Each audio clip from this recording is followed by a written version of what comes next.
तो स्वागत है आप सभी का अपने YouTube चैनल में। तो आज हम देखेंगे भगवान श्री राम को 14 बरस का वनवास क्यों हुआ था। ये तो सभी जानते हैं कि भगवान राम को 14 बरस का वनवास हुआ था। इस वनवास के बाद जब भगवान राम अयोध्या लौटे तो अयोध्या वासियों ने घी के दिए जलाकर उनका भव्य स्वागत किया था। इसी के बाद से इस दिन को दिवाली के त्यौहार के रूप में धूमधाम से मनाया जाता है। मगर क्या कभी आपने सोचा है कि भगवान राम को 14 साल का ही वनवास क्यों हुआ, 10 या 12 या 13 साल का क्यों नहीं? तो जानते हैं हम इसी के बारे में। तो चलिए, कैकेयी ने मांगा था 14 साल का वनवास, परंतु क्यों? वाल्मीकि की लिखी रामायण के अनुसार कैकेयी की जिद की वजह से भगवान राम को वनवास हुआ था। दासी मंथरा के बहकाने में आकर कैकेयी ने राजा दशरथ से वचन मांगा था कि उन्हें अपने बेटे भरत के लिए राजगद्दी और भगवान राम के लिए 14 वर्ष का वनवास, ऐसा उन्होंने राजा दशरथ से वचन मांगा। दशरथ ने वचन देते वक्त बेहद दुख की अवस्था में कहा कि आज मैं वचनबद्ध होकर वह कुछ नहीं कर सकते। राम भी इसका विरोध कर सकते थे, लेकिन उन्होंने भी ऐसा नहीं किया। इसीलिए कहा जाता है कि रघुकुल रीति सधा चली आए, जान जाए परे बचन न जाए।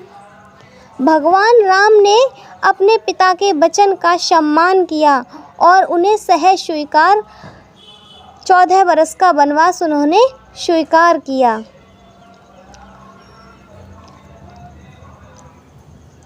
कैकेयी ने राम के लिए 10, 12, 13 नहीं बल्कि पूरे 14 वर्ष का वनवास मांगा था, क्योंकि वह इससे जुड़े प्रशासनिक नियम जानती थी। त्रेता युग में उस समय का यह नियम था कि यदि कोई राजा अपनी गद्दी को 14 साल के लिए छोड़ देता है तो वह राजा बनने का अधिकार खो देता है। यही वजह रही कि कैकेयी ने राम के लिए पूरे 14 वर्ष का वनवास मांगा। हालांकि कैकेयी के ही अपने बेटे भरत ने उनकी इस चाल को कामयाब नहीं होने दिया और राम की गद्दी पर बैठने से इनकार कर दिया। जब राम वनवास पूरा करके लौटे तो भरत ने उन्हें उनकी राजगद्दी ससम्मान सौंप दी। यही द्वापर युग में ऐसा नियम था कि द्वापर युग में यह नियम था कि अगर कोई राजा 13 साल के लिए अपना राजकाज छोड़ देता है तो उसका शासन करने का अधिकार खो जाता है। इसी नियम की वजह से दुर्योधन ने पांडवों के लिए 12 वर्ष का वनवास और 1 वर्ष का अज्ञातवास माना था। तो इस तरह से भगवान राम को 14 वर्ष का वनवास हुआ।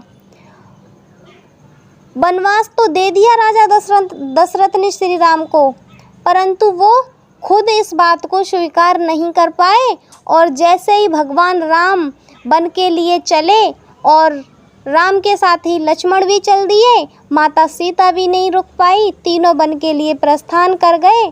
राजा दशरथ इस बात को सहन नहीं कर पाए और उन्होंने राम के वियोग में अपने प्राण त्याग दिए।